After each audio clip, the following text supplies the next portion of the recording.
So it's been a little while between episodes on this one, and the last time I was talking about this guy, I was starting to tie in the detailed areas of the body, and I was talking about what I wanted to do as far as the ears and the head. And as that's been progressing along, it's become pretty clear to me that I'm not entirely happy with the head, so there's some modifications there that I want to do. One of the things is that the ridges in the eyes of the underlying skull are far too high, and I need to sort of grind them back. And now that I'm getting into those detailed areas, I'm really not happy with the overall length of the neck. I feel like it needs to be a little bit longer. Not by all that much, but it's enough that I'm going to do some serious looking surgery on it.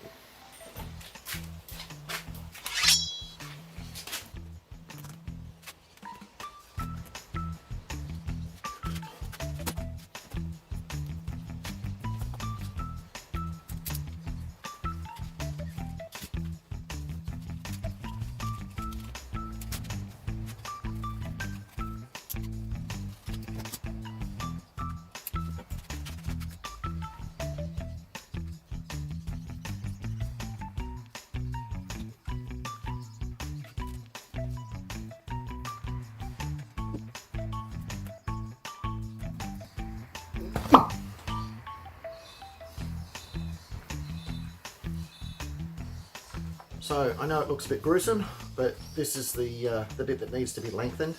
I've got a small piece of tube that I've used there. I'm just basically going to put in a piece that's a bit longer to give me the effect that I'm looking for in terms of the position of his neck, which will probably be more like about there. But given the struggles I've been having with working with it as one entire piece, I'm going to leave the head off it until I get the details worked out, and then I'll look at reattaching it. And I think with what I kind of did with this one, in terms of working on the head and getting all the details sorted out first, and then attaching it to the body, ended up being a lot easier to do it that way. So the first thing I'm going to do is take his skin off and sort out those details as far as the skull is concerned. So it's these eye ridges that I want to bring down lower.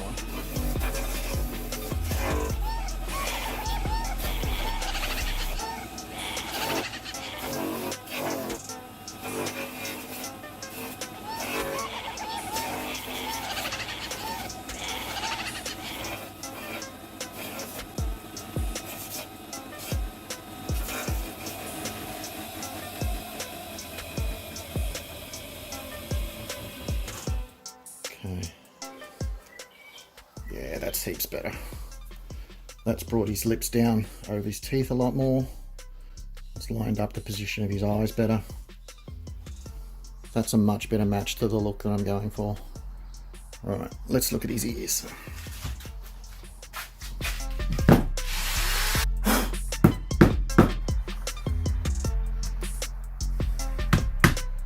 Okay, so that puts it at a much better height for me to work on, and I can get to it a lot easier without struggling with the whole body.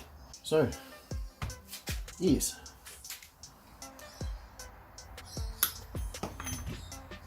So I'm just checking the position against things like the corner of his eye and his nostril, and sort of just different markers on the head just to make sure that it's going in the right position. There's still quite a lot of horn detail that need to be added in here as well, so I just want to make sure that it's as close to where I want it to be, so I don't have to mess around moving it too much. Yeah, okay, so pretty much marks the spot there.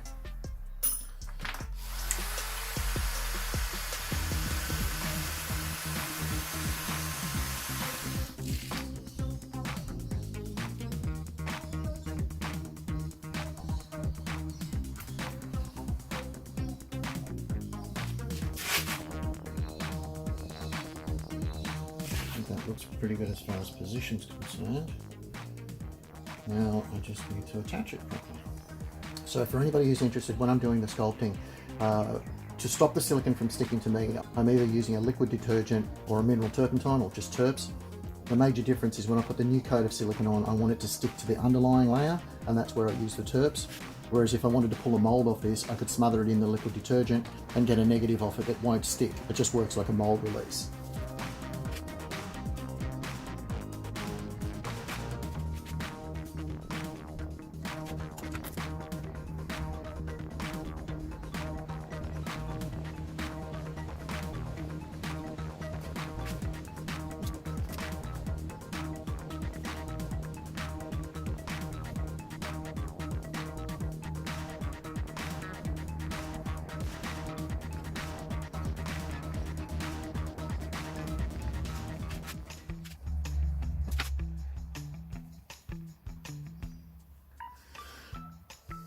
I'm just picking up some of the areas that need a bit of repair now, where some of the seams and demolding sort of errors are.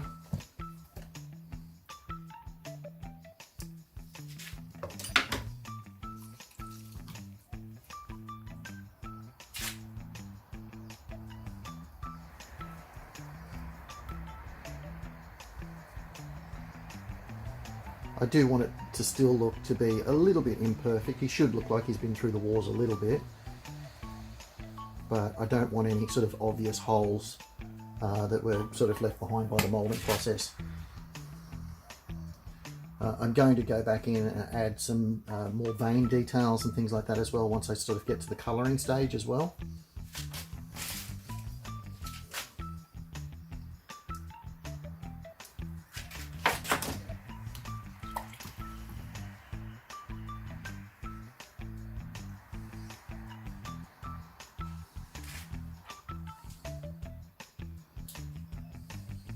Okay, so I need to let that set, and once that's finally cured and set up, I'll be able to get the other ear attached.